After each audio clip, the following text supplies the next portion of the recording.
नमस्कार दोस्तों, आप सब लोगों का एक नई वीडियो में हार्दिक स्वागत है। आज की वीडियो में हम सॉल्व करने वाले हैं प्रैक्टिस सेट 2। इससे पहले हमने प्रैक्टिस सेट 1 बनाया है, अगर उसको नहीं देखा तो देख लीजिएगा।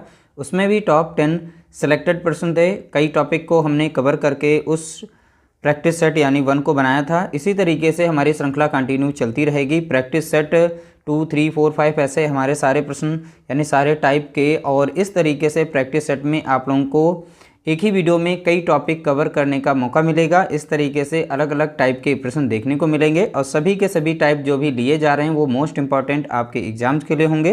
पहला प्रश्न लिया गया, किसी वस्तु के लागत मूल्य और विक्रय मूल्य के बीच का अंतर 300 रुपये है। यदि लाभ 25% है तो वस्तु का विक्रय मूल्य ज्ञात कीजिए। तो देखिए यहाँ पर वस्तु की लागत मूल्य और विक्रय मूल्य का अंतर दिया गया है। ठीक है, तो अंतर दिया गया है यानी अब देखिए लागत मूल्य यानी क्रय मूल्य, अब विक्रय मूल्य यानी सेलिंग प्राइस, यानी देखिए सीपी और एसपी यानी सेलिंग प्राइस के बीच का अंतर जो दिया गया है वो अंतर दिया गया कितने का, तो आप बताएंगे यहाँ पर 300 का दिया गया है। अब इसी सीपी पर 25% का लाभ हो रहा है। कितने का हो रहा है? 25% का लाभ, जैसा कि यहाँ पर बताया गया है। और यहाँ पर जो भी मूल्य के बीच का अंतर है वो 300 रुपये है, यानी ये 25% बराबर किसके है? 300 रुपये के। तो 300 रुपये का अंतर ही आ रहा है। ठीक है, तो इस तरीके से हम निकाल लेंगे। तो 25% की वैल्यू कितनी हो जाएगी? तो आप बताएंगे 300 हो जाएगी। ठीक है, 1% की वैल्यू कितनी हो जाएगी? तो अब यहाँ से 300 को डिवाइड कर देंगे 25 से। ठीक है, तो वस्तु का विक्रय मूल्य पूछा गया है। अच्छा बताइए, विक्रय यहाँ पर सीपी जो भी होता है 100% होता है। अगर वहाँ 25% का लाभ दिया जा रहा है तो बेचा कितने का जा रहा होगा? यानी 125% पर बेचा जा रहा होगा। ठीक है, तो कोई भी सीपी हमारी होती है वो 100% पर होती है। इस पर 25% का लाभ हो रहा है तो कुल मिलाकर वो बेचा कितने जाएगा? 125% का। तो डायरेक्ट अब हम 125% की वैल्यू यहाँ से हम निकाल लेंगे, यानी 300 बटा कितना हो जाएगा? 25 हो जाएगा, और गुणा कर देंगे किससे? 125 से। अब इसे हम सॉल्व कर देंगे। 25 से कम 25, 25 पंजे होता है 125, और 300 गुणा कितना? 5 है। ठीक है, इन दोनों का गुणा करेंगे तो हमें मिल जाएगा कितना? 1500 मिल जाएगा। ठीक है, 1500 यहाँ पर इसका राइट आंसर हो जाएगा। ऑप्शन सी हमारा यहाँ पर करेक्ट आंसर दिया गया है। अगर इस तरीके से सॉल्व करना चाहें तो आप इस तरीके से कर सकते हैं, नहीं तो आप डायरेक्ट इससे कर सकते हैं। अब देखिए इससे कैसे करेंगे। 25% दिया गया है, 25 को लिख सकते हैं 25 बटा कितना? 100। ठीक है, तो 25 से कम 25 और 25 चौका हो जाता है 100, यानी 4 यूनिट यहाँ पर मूल था। अब बढ़ा कितना है? लाभ कितने का हुआ? 25% का, यानी लाभ 1 का है, तो उसका सेलिंग प्राइस कितना हो जाएगा? 5 हो जाएगा। ठीक है, तो सीपी यहाँ पर कितना आ गया? 4, और इसका सेलिंग प्राइस कितना हो गया? 5। ठीक है, सेलिंग प्राइस इन दोनों के बीच का अंतर जो दिया गया था, सेलिंग प्राइस यानी लागत मूल्य और विक्रय मूल्य का अंतर, तो दोनों का अंतर देखेंगे कितना आ रहा है? 1 आ रहा है। 1 यूनिट का मान यहाँ पर अंतर कितना दिया गया है? 300, तो 1 यूनिट बराबर कितना है? 300। ठीक है, विक्रय मूल्य पूछा था तो विक्रय मूल्य कितना है यहाँ पर? 5 यूनिट है, तो 5 यूनिट का मान कितना हो जाएगा? तो सीधा सीधा आप यहाँ से भी निकाल सकते हैं। तो यहाँ पर 300 गुणे 5 कितना आ जाएगा? 1500। तो आप चाहें तो इस तरीके से निकाल सकते हैं मेथड समझकर, चाहें तो आप इस तरीके से निकाल सकते हैं। तो वो आप पर डिपेंड करता है आप किस तरीके से प्रश्न को सॉल्व करना चाहते हैं। अगला प्रश्न पूछा गया, क्रमानुसार 12% और 5% की छूट देने के बाद एक वस्तु को 209 रुपये में बेचा गया।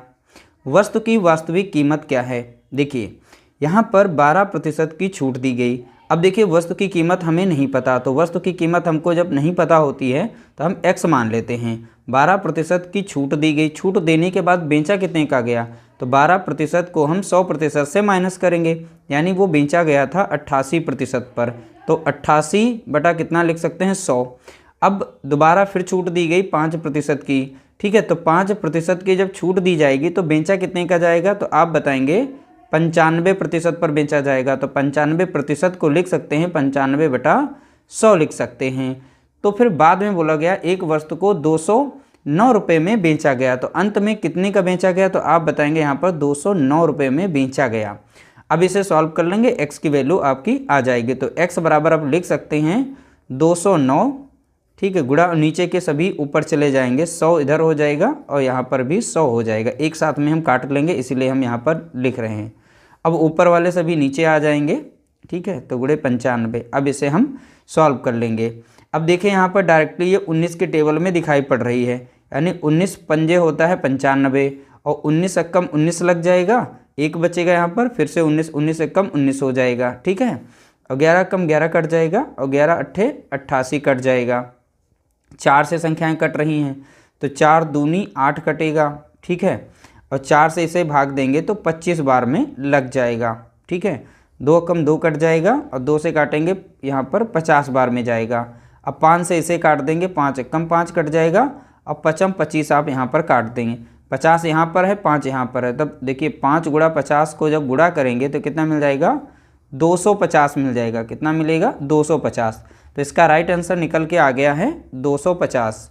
इसका दूसरा भी ऑप्शन है, आप उस मेथड से भी सॉल्व कर सकते हैं, लेकिन हमें ये बहुत ही सिंपल सा मेथड दिखाई पड़ रहा है, आप इसे बहुत ही जल्दी इस मेथड से सॉल्व कर सकते हैं। अगला प्रश्न लिया गया, 12% की वार्षिक ब्याज दर पर 8,700 रुपये का निवेश 4 साल में कितना होगा। देखिए वार्षिक ब्याज दर, तो यहाँ पर रेट दी गई है कितनी, तो आप बताएंगे 12%, ये साल की है, वार्षिक ब्याज दर है। और 4 साल में ब्याज कितनी देनी पड़ेगी, तो साधारण ब्याज में जो हमारी ब्याज होती है वो समान होती है। तो 1 साल की हमारी 12% है, तो 4 साल की कितनी हो जाएगी, तो 4 साल में ब्याज दर हम निकाल लेंगे, तो यानी 4 से गुणा कर देंगे 12% में, ठीक है। तो 12 चौक 48, तो 48% ब्याज बनेगा, ठीक है। 48% ब्याज मिलेगा। लास्ट में पूछा गया है 4 साल में कितना होगा, तो कितना धन होगा, तो देखिए मिश्र धन पूछा गया है, तो मिश्र धन हम 4 साल का निकाल लेंगे, तो उसमें मूलधन भी होगा हमारा प्लस ब्याज होगा।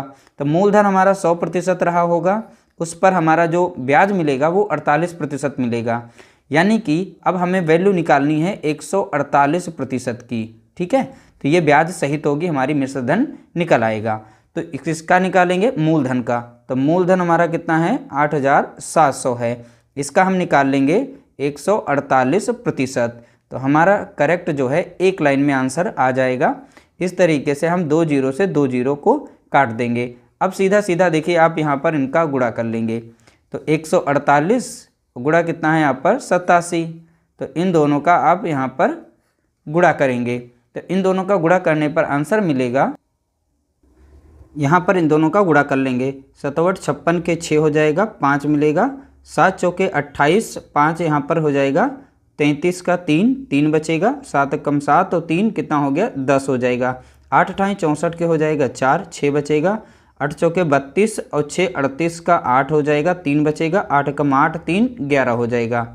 इन दोनों का हम यहाँ पर जोड़ लेंगे, 4 3 7 हो गया, 8 बचेगा, 2 बचेगा 1, यानी राइट आंसर हमें मिल गया 12,876। 12,876 यानी ऑप्शन हमारा पहला यहाँ पर दिया गया है। अगला प्रश्न पूछा गया, ए बी का अनुपात यहाँ पर 4:3 दिया गया, बी और सी का यहाँ पर 5:2 दिया गया, ए बी सी का मान पूछा गया। देखिए ए बी सी का आप एक लाइन में आंसर निकाल सकते हैं। अब कैसे, देखिए यहाँ पर ए और बी का अनुपात कितना है 4:3, तो ए और बी का अनुपात कितना है 4:3 दिया गया था, हमने 4:3 लिख लिया। बी और सी का दिया गया 5:2 दिया गया, तो 5:2 लिख देंगे। फिर लिखने के बाद यहाँ पे जगह खाली है, गोला बना लेंगे यहाँ पर, क्योंकि हमें वैल्यू भरनी है। अब देखिए 3 के सामने यहाँ पे जगह खाली तो 3 भर देंगे, 5 के सामने जगह खाली तो यहाँ पर 5 भर देंगे। अब ऊपर नीचे को गुणा कर लेंगे, 3 दूना कितना होता है 6, 3 पंचे कितना होता है 15 होता है, और 4 पंचे कितना हो जाएगा 20 हो जाएगा। तो इस तरह से हमारा नया अनुपात ए बी सी का निकल के आ गया है 20, 15 और 6। 20 और 15 6 यहाँ पर ऑप्शन में दिखाई पड़ रहा है, ऑप्शन हमारा बी करेक्ट आंसर दिया गया है। अगला प्रश्न पूछा गया, 4 क्रमागत विषम संख्याओं का योगफल 160 है, सबसे छोटी संख्या ज्ञात करें। तो देखिए 4 संख्याएं हमें इस तरीके से बना लेनी होंगी, ठीक है। सॉरी यहाँ पे ज़्यादा हमने बना दी, 4 संख्याएं हैं, कोई भी 4 संख्याएं रही होंगी। जैसे यहाँ पर 4 संख्याओं का योग दिया गया कितना है 160, कितनी है 4, तो इसीलिए हम 4 से इसे भाग देंगे। अगर यहाँ 5 बोलता संख्या तो हम 5 से भाग देते, जब 4 दिया गया है तो 4 से हम भाग देंगे, तो 4 कम 4, 4 चौके 16 और 0, यानी इससे हमें मध्य की संख्या पता चल जाती है। 4 संख्याएं यहाँ पर हैं, इनके मध्य में कोई एक संख्या रही है, ये है सम, ठीक है। और यहाँ पर बोला गया है 4 क्रमागत विषम संख्याएं हैं, तो ये तो सम संख्या है, तो इसकी अगली एक विषम संख्या होगी, वो कौन सी है, तो आप बताएंगे 41। और इससे पहले एक विषम संख्या है, वो कौन सी है, तो आप बताएंगे 39 है यहाँ पर। यहाँ पर 39 हो गया, ये बीच में सम संख्या 40 हो गई, फिर से हमारे तरफ यानी एक एक छोड़ करके हमारी ये विषम संख्याएं चल रही होंगी। तो अगली विषम संख्या हमारी कौन सी बन जाएगी, तो आप बताएंगे 43। लेकिन इसमें पूछा गया सबसे छोटी विषम संख्या कौन सी होगी, तो अगली इसकी विषम संख्या हो जाएगी कितनी, तो आप बताएंगे 37 हो जाएगी। तो 37 यहाँ पर राइट आंसर होगा। अब इनके बीच में सम संख्याएं चल रही हैं, तो आप इस तरीके से बहुत ही सिंपल तरीके से किसी तरीके से आप जैसे सम संख्याओं का पूछ ले या विषम संख्याओं का पूछ ले, ठीक है, तो आप किसी भी तरीके से हर एक प्रश्न को ऐसे डिवाइड करके मध्य की संख्या निकाल करके आप बहुत ही आसानी से बहुत ही कम समय के अंदर आंसर निकाल सकते हैं। अगला प्रश्न पूछा गया, पहली 100 प्राकृतिक संख्याओं का औसत। देखिए औसत यहाँ पर पहली 100 प्राकृतिक संख्याओं का, जब भी प्राकृतिक संख्याओं का पूछेगा तो औसत निकालने का सिंपल तरीका है। देखिए यहाँ पर n+1 कर देना है और 2 से डिवाइड कर देना है, इस तरीके से हमारी संख्याएं का औसत निकल आएगा। पहला बोला पहली 100 यानी n बराबर यहाँ कितना हो जाएगा, 100 हो जाएगा। बस आप 100 के यहाँ पर नंबर रख दीजिए, आपका आंसर आ जाएगा। तो 100 प्लस कितना हो जाएगा 1 डिवाइडेड बाई 2, यानी 101 को हम डिवाइड करेंगे 2 से तो कितना मिल जाएगा 50.5 मिल जाएगा। ठीक है, 101 को 2 से जब भाग देंगे तो कितना मिलेगा 50.5 मिलेगा। इसका राइट आंसर हो जाएगा ऑप्शन बी, हमारा करेक्ट आंसर होगा। अगला प्रश्न पूछा गया, ए किसी कार्य को 12 दिनों में पूरा कर सकता है, यानी ए यहाँ बताया गया है कि ए जो है ये 12 दिनों में काम को कंप्लीट कर सकता है। बी ए की तुलना में 20% कम कार्यकुशल है। जो बोला गया है यहाँ पर देखिए बी जो है ए की तुलना में 20% कम कार्यकुशल है, यानी ए को हम अगर 100 मान लें तो 100 से बी जो हमारा है 20% कम कार्यकुशल है। तो 20% जब कम है तो कितना है, तो इसे 80 मान सकते हैं यहाँ पर। ठीक है, तो तभी तो 20% ये कम कार्यकुशल होगा। अब इसे अनुपात में हम बदल लेते हैं। ठीक है, तो 20 चौका हो जाता है यहाँ पर 80 और 20 पंजे हो जाता है यहाँ पर 100। तो इस तरीके से हमने इनकी कार्यक्षमता का अनुपात निकाल लिया। तो बी का अनुपात कितना हो गया कार्यक्षमता, यानी कितनी हो गई, तो बताएंगे 4 यूनिट। ठीक है, अब यहाँ पर ए की कार्यक्षमता कितनी हो गई, 5 हो गई। अब ए की यहाँ पर बताई गई है, यानी ए टोटल जो कार्य है वो 12 दिनों में कर सकता है। तो इनके सहारे हम निकाल सकते हैं टोटल वर्क। टोटल वर्क निकालने के लिए क्षमता और जिसका हमें पता करना, किसी का दिया गया होगा इसमें कोई जो है इतने दिनों में कार्य कर सकता है। ठीक है, तो टोटल वर्क से हम निकाल सकते हैं यहाँ पर, यानी ये तुम्हारा जो दिया गया है यहाँ पर इतने दिनों में ये कार्य कर सकते हैं। तो इनकी ए की क्षमता दी कितनी रखी है, 5 दे रखी है। ठीक है, अब यहाँ पर ए जो है ये 12 दिनों में काम को कंप्लीट कर सकते हैं। तो ये 12 से हम यहाँ पर गुणा कर देंगे, तो 12 पंचे कितना हो जाएगा, 60 हो जाएगा। तो इस तरीके से टोटल हमारा जो कार्य है वो 60 यूनिट होगा। टोटल कार्य कितना है 60। अब बी बोला गया है, बी को कार्य करने में कितने दिन का समय लगेगा, यानी बी उसे कितने दिन में काम कंप्लीट कर लेगा। ठीक है, बी के द्वारा। अब बी की कार्य क्षमता है कितनी यहाँ पर, तो आप बताएंगे 4 है। कितनी है, 4, तो 4 यहाँ पर रखेंगे। टोटल वर्क है कितना यहाँ पर, 60 दिया गया है। अब बी अकेला जब करेगा तो कितना समय लगेगा, तो 4 से इसे भाग दे देंगे, 4 एकम 4 लग जाएगा, 4 एकम 4, 4 पंचे 20, यानी 15 दिन में बी अकेला उस कार्य को कर लेगा। तो 15 दिन में ये कार्य को कंप्लीट कर लेगा कौन, तो आप बताएंगे बी, यानी डी ऑप्शन हमारा सही है। अगला प्रश्न पूछा गया, एक टंकी को 5 पाइप 80 मिनट में भर सकते हैं। समान धारिता के 8 पाइपों से टंकी को भरने में कितना समय लगेगा। ये क्वेश्चन देखिए आपको उस तरीके से दिखाई पड़ रहा होगा जैसे 5 आदमी 10 दिन में काम कर लेते हैं। तो बताइए 10 आदमी हों चाहे 15 आदमी उस काम को कितने देर में कर लेंगे। तो देखिए ये MDH फार्मूले के जैसा दिखाई पड़ रहा है। ठीक है, इसका नेचर तो सेम उसी तरीके से सॉल्व करना है। 5 पाइप जो हैं 80 मिनट में उसको भर सकती हैं। तो यहाँ बोला गया 8 पाइप उसे कितने समय में भर सकती हैं। तो दूसरे नंबर पे समय लिया गया है, पहले पर हमने पाइप ले ली। अब इसको सॉल्व करेंगे, आपका आंसर आ जाएगा। 8 कम 8 कट जाएगा, 8 कम 8 0।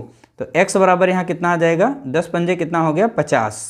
x बराबर कितना आ गया, तो आप बताएंगे 50 मिनट में उस पाइप को भर लेंगे, यानी उस टंकी को भर लेंगे। तो समय कितना लगेगा, 50 मिनट लगेगा। तो एक लाइन का आंसर था, क्वेश्चन को अच्छे से समझना था, उसके बाद सॉल्व करेंगे, बहुत ही कम समय के अंदर इसका सॉल्यूशन निकल आएगा। अगला प्रश्न लिया गया, इसमें था निम्नलिखित में से कौन सी संख्या 12 से पूर्णतया विभाजित है। तो 12 से कटने वाली हम संख्या यहाँ पर पता करेंगे। अब देखिए 12 से कटने के लिए हम 12 के फैक्टर करेंगे। ठीक है, तो डायरेक्ट हम 12 से तो काट के नहीं देखेंगे, समय हमारा ज़्यादा लगेगा। तो 12 को हम तोड़ लेते हैं, यानी यहाँ पर 3 गुणा कितना हो जाएगा 4, 3 चौके 12। तो यहाँ पर संख्या चेक करनी है 3 से और 4 से कटने वाली। अब देखिए 4 हमारा कैसे बना है, 2 गुणा 2 बना है, हमारी संख्या जो है 2 से भी कटेगी वह संख्या, ठीक है। तो 2 से तो सभी कट रही हैं, क्योंकि इस सभी के इकाई के स्थान पर कितना मिला 6 मिल रहा है, तो 2 से तो हम नहीं चेक करेंगे। तो 2 नंबर यहाँ पर हैं 3 और 4, 3 और 4 से हम काटने वाली संख्याएं देखेंगे। सबसे पहले हम 4 से देखें, 4 से हमारी यानी 2 अंक तक की नंबर अगर कट रही हैं तो वो संख्याएं हमारी 4 से कट जाएंगी। तो सबसे पहले हम 4 से यहाँ पर काट के देखेंगे लास्ट वाले 2 नंबर्स। 4 से ये कट रही है, क्यों, 4 कम 4 लगाएंगे 3 बचेगा, 4 नाम 36, ठीक है। तो 4 से यह नहीं कटेगी, 26 4 के टेबल में नहीं आता, तो हम ऑप्शन बी को तो पहले से रिजेक्ट कर लेंगे। यहाँ पर भी देखेंगे 4 से, 4 दूनी 8 तो कट जाएगा, लेकिन 4 से 6 नहीं कटेगा, यानी 4 से अगर 86 को भाग देंगे तो नहीं कटेगा, तो ऑप्शन हम यहाँ पर सी को भी काट देंगे, ठीक है। तो देखिए अब बचा है यहाँ पर पहला ऑप्शन और लास्ट वाला ऑप्शन। इसमें हम 4 से देखेंगे, 4 से यह भी कट रही, क्योंकि 76 यहाँ पर भी 4 से 76, तो 4 से कटने वाली दोनों मिल गई संख्या है। अब 4 से नहीं, अब हम चेक करेंगे 3 से कटने वाली। 3 से काटने के लिए देखिए सभी संख्याओं का योग होना चाहिए, ठीक है। तो सभी संख्याओं का योग हम चेक करेंगे।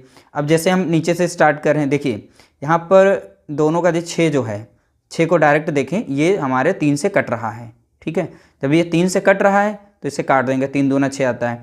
अब यहाँ पर कितना है, सभी का सम होना चाहिए, 7 और 2 कितना होता है 9, इन दोनों को जोड़ने पर 9 आया, 3 के टेबल में 9 आता है, यानी 3 से 9 कट जाता है। तो 7 और 2 मिला के कितना हो गया 9, तो 3 3 9 कट जाएगा, ठीक है।